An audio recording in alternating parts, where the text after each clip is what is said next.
এর আগে একটা ভিডিওতে তোমাদের আমি বেগুনের চারা দেখিয়েছিলাম, তার ভেতরে একটা বেগুনের চারা ছিল যাতে ফুল এসেছিলো, যাকে বলেছিলাম যত্ন করিনি। আজ তার ফলের পরিমাণ দেখো, কি পরিমাণে বেগুন ধরেছে দেখো এইটুকু একটা গাছে। একটা, দুটো, তিনটে, চারটে, পাঁচটা, ছটা, সাতটা, আটটা, নটা, 10টা। 10টা তো দেখতে পাচ্ছি, আর ওপর দিক দিয়ে ফুল রয়েছে, কি হারে ফুল আসছে দেখো।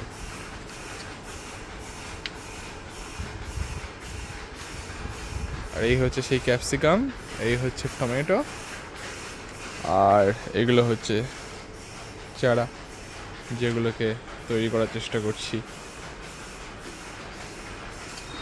ক্যাপসিকাম, আর ওখানটায় রয়েছে হচ্ছে সিম।